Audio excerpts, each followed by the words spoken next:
Welcome to Automation Rehab's Marketing Podcast. Our mission is to empower every person on the planet that is interested in digital, social, or offline marketing to hone their marketing edge, overcome challenges, and help others find their passion in business growth. We discuss the products and services of entrepreneurs and how they're helping more people. We support listeners by providing influencer strategies to expand and sustain their presence while growing their business. Our aim is to be humorous, cool, and entertaining.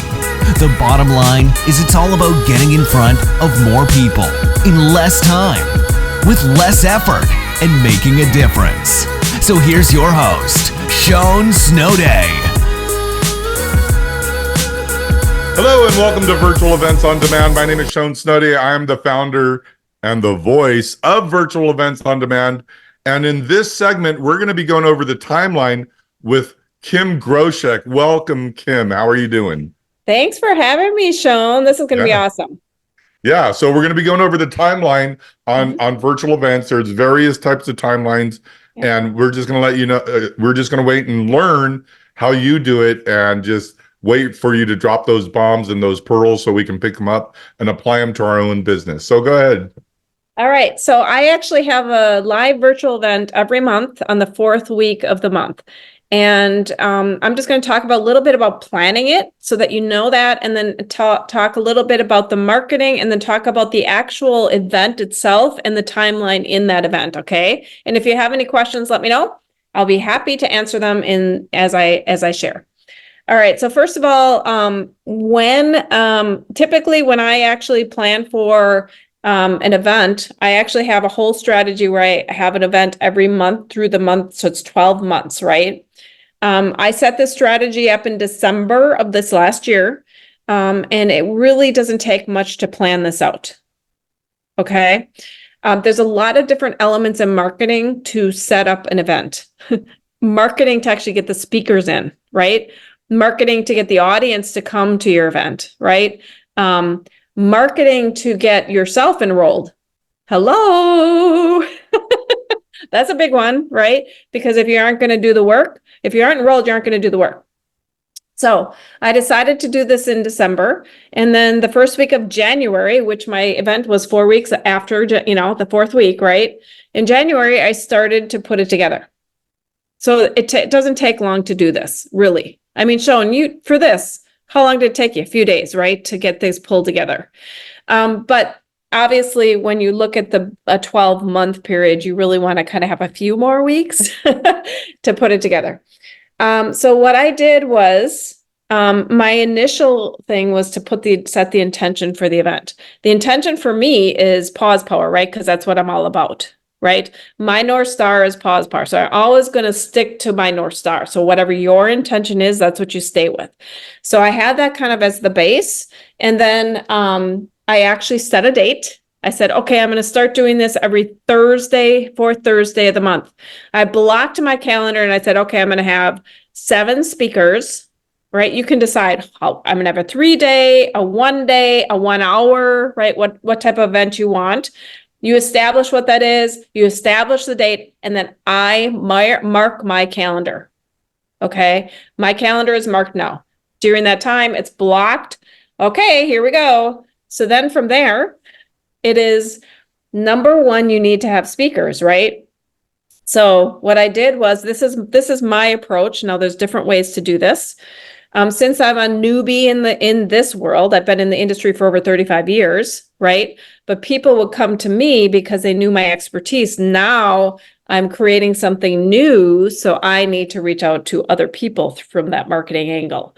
So I use LinkedIn. I have 15,000 connections. Like I said, I've been in the industry for 35 years, so I have a lot of connections that I've built throughout those years, 35 years, right? So I go and search on LinkedIn for the clients, the people, the audience that I want to serve. And the people that I serve are C-suite executives. Usually they're seasoned executives. They can be ranged from age 25, because there are seasoned executives. There are kids that have been in the industry since 12 that can be seasoned right at 25. right? Seasoned means you have been in the industry, you understand this role that you're in. And so the C-suite executive for me, that seasoned executive would be ages 25 on up. There are retired people that are part of my audience. Okay. C-suite executives, both in business and entrepreneurs who are very successful. Those are those people that I look for. So I go out on LinkedIn and I do a filtered search to find these people. And then I DM them saying, hey, would you like to be on my show? Because I can tell what they do, right? And then I have a conversation with them with a phone call. So it's a lot of actually back and forth conversations with them. So I also have an enrollment link once we get to that point, right? Because there's always this lead generation process, right? You've got your cold leads, which is those are the people I'm reaching out to say, hey, having the conversation, the warm leads, and then moving into that, yeah, I'm really interested, right? And then they share the topics. I have just a real simple form that actually has them. I want to do January, March, whatever. And that helps me track so I don't have to do a lot of administration, right? So I did that the first week and I got about 14 people that were interested right off the bat. 14 people. But it does take effort. Like you time box for, okay, here's where the thing is. This is my expertise. I time box my time to focus on doing what I just said. And I actually have a book called The Inside the Time Box. Now, and I'm sure you heard of the Pareto method and the other methods, right? But this here, my approach is a much smaller box that gives you results right away. And you actually see that success. So then you go, oh, yes, I have success, right? So then I say, okay, I'm going to reach out to 5 people in that 15 minutes. It's always a 15-minute box. I agree that I'm going to do it. Number 2, right? Again, because if we don't agree, we're not going to do it. And then the number 3 is I set those results that are so smaller, I call them nuggets, that I can actually see the results. Okay. So that's where I can get, okay, I got 2 today. Okay, I got 2 tomorrow. Okay, I got 2. So in a week, I got my 10 or 15 or whatever it is. Okay, so then I basically, as I'm setting up the event, I don't know what the theme's going to be, right? I just know that my North Star is pause power. So my theme is going to be, in this case, what people came into. So the majority of the people that came in were doctors in stress management or people who did tapping or some real cool concepts, right? And they were very seasoned professionals. So I said, okay, I'm going to bring them in to talk about mental health, right? Let's reduce our stress. So that was the first topic. I selected the 7, and then I started to form some structure around it. I said, okay, you've been selected. I sent them an email. Are you good with this date? Right? To make sure that they were all good. So that's week number 2, right? And then I set up all of the opt-in pages and all the things you need to do for the event, right? So that people could log in and start doing that. And then I had my email sequences, right? For the speakers as well as for the audience. So there's 2 different type of sequences, right? But I also have established that I don't like to email a lot of people. So I had only 4 sequences sent out. Now, when the speakers got the email from me with all the details, like I created the media packs for them so that they could post on social media. I use ChatGPT, by the way, so that makes things faster, right? I had emails, but they can, and I always told them you can change your voice, obviously, because your copy is going to be different. Copy is your voice on how you want to explain things in your email to your audience. And then I had criteria for them telling them that you must send at least 2 emails out sometime before the event within 5 days. So I was very specific about the rules, and the speakers really loved that clarity, that I was real clear with them, because otherwise if you're oblivious saying, okay, just send emails out, right? And don't give them anything, then will they do it? Right? Will they commit to it? So I was very, very clear. And then when someone would respond will call me or respond with some kind of question, I'd make sure the whole group would get that answer. Because if one person has a question, the rest of them do. Either I'd put it into a call, like I'd call them directly, do the Marco Polo thing, right? Or I would do some emails or whatever it may be. I do one consistent email so everyone got the same information. And then in the process, I started to do, was a list build that was defined by me as a strategy. Every month I have a list build for this event. So it's building my connections with my audience. And so then there was a sequence of audience emails reach outs, right? And I decided to only do 5 emails to reach out to my list. I have a smaller list, but the open rate's really high. And if many of you don't know what that means is, I've been building my list for 6 months, having different kinds of summits and other, workshops and master classes. And those people are really getting familiar with me. And as I send a newsletter out, for instance, each week, I watch to see, does a person actually open and read that newsletter? Does a person actually click on different things in the newsletter? So I have about a 46% to 50% open rate on my newsletters, and all of my other things. So that's what that means. So I set up all of those sequences and just had reminders to the speakers to say, don't forget to send your 2 emails out. A lot of them would send a copy to me. So then I knew that it was being sent out. So then I wouldn't have to be annoying to them, right? Saying, don't forget, right? Because I usually didn't, because everyone pretty much was really good. That's how I set it up in the 3 weeks. Any questions? Well, okay, Yeah. so just to make this interactive and engaging, Mhm. it's so funny because I've coached marketing mastery. I just had affiliate dash on my call, and it's for Mhm. doing referral links. And one of the challenges that we have as entrepreneurs and working with strategic alliance and affiliates and referral partners is you go, first of all, I have my list and people will go, hey, Sean, will you blast my event out to your list? I'm like, sure. What's it called? Oh, it's called ABC. Okay, what do you want me to say? Oh, just blast out that I'm having an event on Monday, June 4th. I'm like, okay, well, what's it about? Well, it's about ABC. Like, what are you not understanding? I'm like, I'm not understanding that you're not giving me content, you're not giving me banners, you're not giving me images, you're not giving me anything, you know? And so there's those people. But then there's the other people that I ask them, hey, will you blast this out? And then they say yes, and then they don't. That's Now, awesome. Oh, they now, don't. Oh, yeah, they okay. don't. And then what they'll do is they'll just send me the email and go, okay, I did it. And they Mhm. really didn't.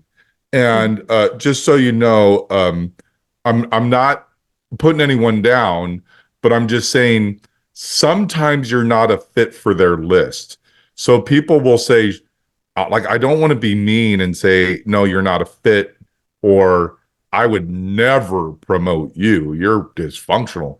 Mhm. So, how do you deal with those, Yep. Latara? Yeah, so I actually do vet people, so that's part of the conversation I have before. I do not accept everyone in. So I do ask based on kind of what their profile is, and then I have the conversation. I have the conversation before they even apply. And a lot of times we'll both decide and agree that they're not a good fit. But usually they are, because I'm a seer. I've been in the industry for 35 years. I can kind of see, kind of Yeah, what the right fit is. good judge of However, character. huh? You're a good judge of character. Yes. Yes, I call it seer, but yes, yeah. Here.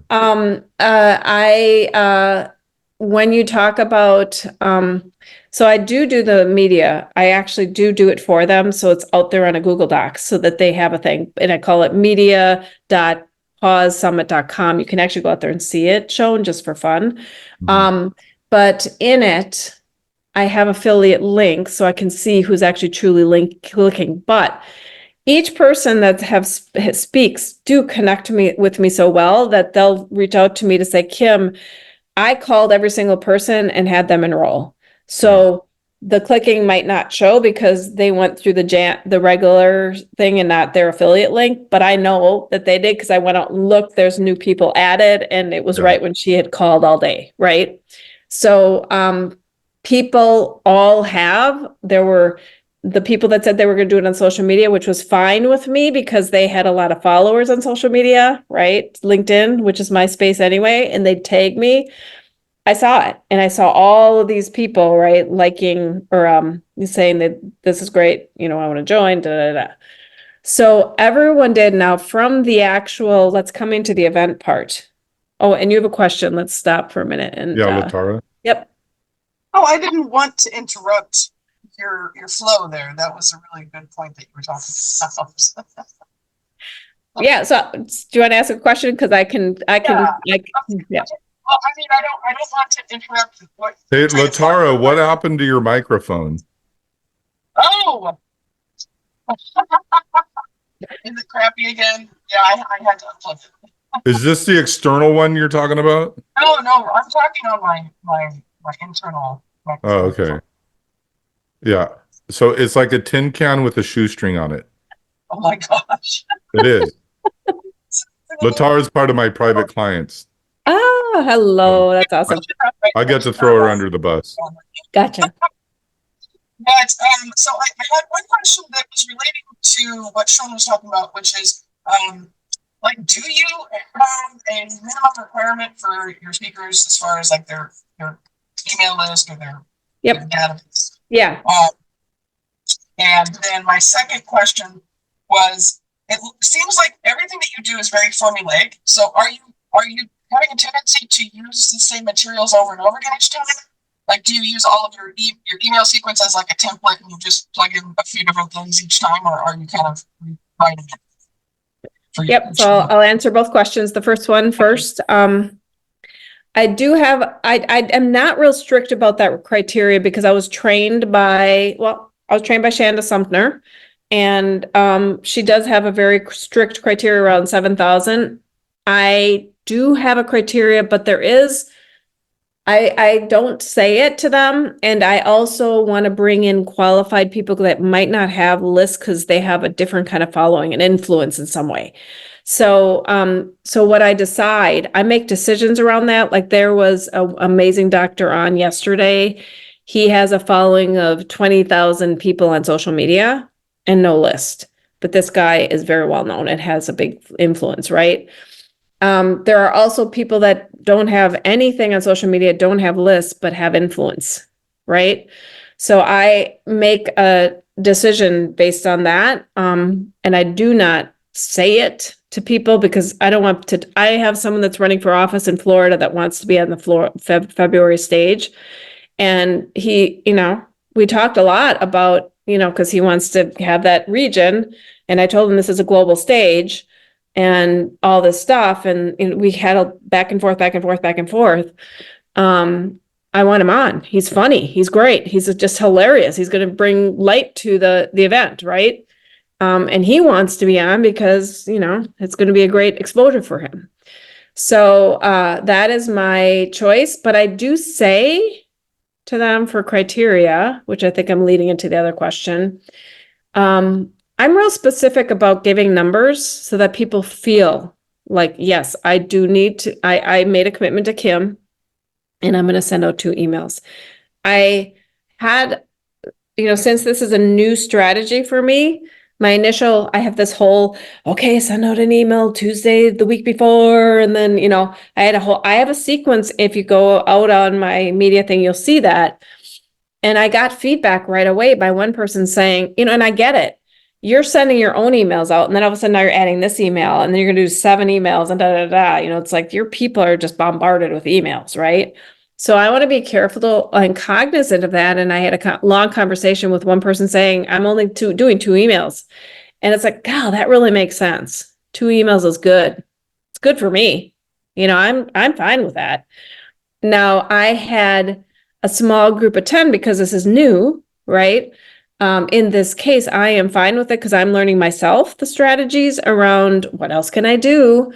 But also, I know many people reached out to me, said that the time didn't work and they want to watch the replays. And I have a replay private group for that, for the people that signed up. Okay, because this is all free. This is all about serving people. This is how I am, right? So everyone's got their own different approach. So did I answer all your questions? Yes, thank you. Oh, that's better, Latara. Look at you with a good microphone. Did you plug in your other one? Okay. Yes, Okay. I did. So this is very interesting because before I became an Infusionsoft partner, I was doing I was beta testing this software. It's called Green Rope, and I still have it. I'm an early bird on that. So I think it's $200 a month now. I get it for $10 a month, right? So I've been using it for over a decade. And so back then, Meetup was like the great thing, and I would blast out, "Hey, I'm having an event, or we're meeting here, or we're doing something," and the people on my list would reply, and they'd go, "Shown, we love you. Your emails, they're hilarious. They make me laugh, but I don't care about your events." Mhm. And so I was burning my list by, like you're saying, sending two emails, but it's like, "Hey, everybody, we're going to be over here. Hey, everybody, now we're over there." No one cared. So then what I learned was, if you want to know about my events, go to my meetup. And if you don't care about my events, don't go to my meetup. Right. And then That's that was awesome. the I way, love it. yeah, that I was the way that I didn't said. think to use Meetup that way. I have Meetup and I go to those networking events, but I never really thought to even use it that way because I think they don't really like it. But I get what you're saying, how you can Yeah. set it up Well, in a back way. then it was a lot more popular, but it's a good way to not burn your list, Yeah. but still the people that want to go to your monthlies or your Mhm. quarterlies or your, 4 times a month, Yep. you're just like, "Hey, in there, I'm going to bombard you." And you could pile on the cool in there too. So if you blast out an email that has value, you can Yeah. put that in your meetup and go, "Hey, here's some value." And then I'll Mhm. see you at the next thing. I love it. Thank you for the tip. Awesome. I don't do that. All right. So should I go on with okay. So I think I was going right into the actual event, right? I think that's where I was headed, right? Yeah, you have 20 more minutes. Or is Yeah, it I mean, I just 15? want to make sure I I think didn't miss. you got 15. I want to make sure I didn't miss something that I was on a roll with. So I think I was moving into the event, right? Okay. So the day of the event, I just want to say one more email that I send out 5 minutes before the event. I just say, "Hey, here's the board again." I actually have a dashboard that includes the free gift offers with the dashboard in Zoom.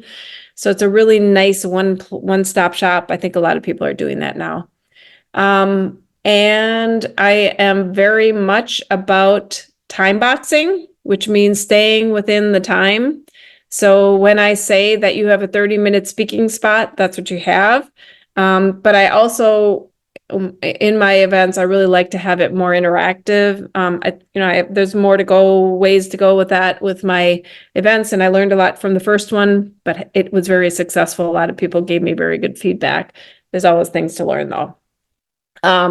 So the first part is me, right, as a host, and then I had 7 speaker slots. One person had gotten in a major accident, so I had to flip someone in real quick, and they came in no problem. So I was able to slide them in the day before. Then another person didn't show up, so I just kind of filled myself in there. So, it just all kind of happens, right? And you just kind of do what you can. And what I got from people so far was a very well-run event because I think staying within that time, right? Each promising the time, staying within the time. I'm going to probably tweak some of, maybe shorten it. I don't know. We'll be playing around with that, but just facilitating it is that. Now, the after effect marketing, right? Because you want to stay engaged with the people that came on board, speakers and the audience. I have a follow-up, like kind of just results survey real quick, asking what does everyone think? How did it go for you? Let me know the day after because it's fresh in everyone's mind. I make sure that the replays are out in that private group and make sure that everyone has access to that. And then a week later, I have like a little party to encourage everyone to come back together and just chat for an hour, just to stay connected, because this is what it's all about, right? Is connecting and learning from each other and so on. And then I already, in my free gift, because I have everyone bring a free gift to the offer, I offer the next month's event. That's for mine. So that's what I do. Do you have any questions or? Yeah, I just wanted to stay on one of the things, because you brought it up, is so we do events, and then I have an event called challenge.coachmarketingmastery.com. And that's February 7th, 8th, and 9th. Shameless plug. And the thing is that that what they do is they bring the private, what these other ladies do, and they, they're spending $2,500 a day on Facebook ads. But what they do is they bring their private clients on at 8 o'clock in the morning, and then their free event is at night, right? So more people can, they're off work, because they're like a woman empowerment, find your inner power animal. Mine's a penguin. And Oh, that's so cool. I think, let me see um, what mine is. I thought someone told me I'm a lion, but I'm not quite sure. you'd have to see Fight Club to get my joke. But anyhow, Oh, gotcha. that's it. Okay. There's a joke in there. Yeah, slide.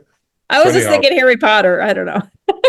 but so the thing is that the private clients come in during the day, and then at night after 5, throughout the, their global thing, then they do their events. And then at the very end, so like what we should really do today, which we're not doing today, is later on tonight, we all to get together and we just sip wine, and then it's just open I love interaction. that. Yeah. That is such a great idea. Maybe because And then then, it's fresh in people's minds. That is so cool. I love the wine thing too. That's my yeah, favorite. and so everyone leaves, so the summit's over, and then it's Yes. the after party. So Yeah. one of the things I was trying to do out here in Phoenix is I'm going to have a live event on Friday, and then the after party, we're going to shake our booties, down the hall. But if you want to do a virtual shake your booty, right, you can have just like everyone. I don't drink alcohol, so I always bring what do I drink? I drink a Water. sarsaparilla. No, cream soda. I have my cream soda, and Yeah. then we're all, everyone's like, some people are smoking cigars. And Yep. what I would like to do, since I have a bunch of cowboy hats, I like to do like a funny hat party. Have Like, fun. yeah, I'm and coming so to your make it- party. I'm coming to your live event. That's okay, it. well, I'm speaking. we'll do it the next one. We'll do a funny hat party. Sounds good. But people, like, I get all 4 people of us, all of us on the screen right now, we probably have a funny hat. I Even if- actually don't here in where I am right now because I'm But- doing my snowbird thing, but But do you have a hat? up in Wisconsin I do, but not Yeah, down so here. you have a hat. Yeah. So yeah, so then most people, and if you don't have one, just make one out of paper, right? There you go. It's easy So enough. so those are kind of the things that you could tie in to the end of the event to like put a little bow on it. Okay, you got a question. What's up? Okay, so I love the after party idea, and I've done several events myself, and so a lot of this is review, but I've never tried to do like an after party or like a 5 days later kind of like get together kind of thing. So I'd love to find out a little bit more about like how do those usually run? Like, is it just like, hey, let's just go hang out again? Or like, how do you, Well, you're more than welcome to sign up for January's event, even though it's done. And so then you'll be in the email sequence so you can come and experience it if you'd like. It's in the chat here. But what I do is it is really loose, very similar. I don't do the wine thing, but I'm thinking maybe I should do that, but it's actually midday. So I don't think that'll work too well for a lot of people because it's people from all over the globe come to my events. Well, yeah, but what you do is, remember, you stop it, and then everyone leaves the event. No, and they I'm come back- talking about, she's asking about the 5 day after. Mine's not till next Oh. Thursday at noon. So oh, look at your hat. Oh my goodness. Hey, it's a pork pie. That is so cool. I guess There I we do. go. If you don't have a hat on hand, you can just Yeah. use this. I Yeah. love it. Yeah, so mine is during mine, the way I have it designed today is the email will go out on Monday with all of the links to the different free gifts that each person gave. It will also say, here's the dashboard for the party on Thursday, the wrap up party kind of thing. And I'm going to have some kind of focused themes to facilitate it, and I'll have breakout rooms. That's how I am going to run it. It's a trial thing this time because it's a different group that I'm bringing together. So I'll see. And usually I ask the key people that will attend what they'd like to see in it, and then I'll design it that way because it's all about them, right? Yeah, I love that. The hats. Look at this, you Yeah. guys. I'm the only one without a hat. All right. So let's see. What else should I cover here? I actually want, yep. If you want to kind of recap it, just go over, summarize everything you just said, and then come with your offer and how we find you. Yeah, so it only takes 4 weeks to actually set up an event. But before that, if you do a longer scale type of consistent thing like I do, like a strategy, you want to actually be prepared like 2 months before and then actually take some time to plan out the strategy. What are you going to do for next year? Always have your intention in mind, which is your North Star, right? My North Star is pause power. Yours is what is in your heart? Why are you doing this? Your value proposition, right? And once you do that, then start setting the date and mark it on your calendar so it becomes real.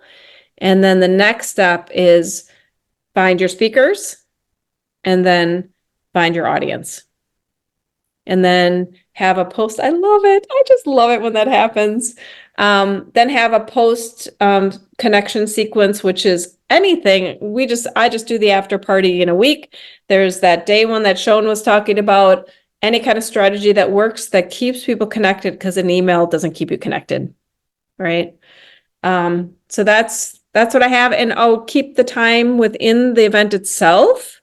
Make sure that you honor people's time, so you're in integrity when you design your event, and make sure that you stick to those times. Even when a person is talky, you be kind to stop it out. I mean, I think one person went 2 minutes over, but that's because she was the next speaker. So for me, I was able to transition her in fine.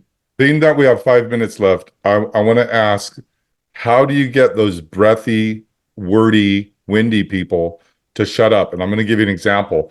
There's a lot of people that go, and that's about all I have to say. And then what you do is, and I do not allow those people on my stage. Oh, okay. I totally vet people out. Truly, I do not want to. I actually vet people out like that.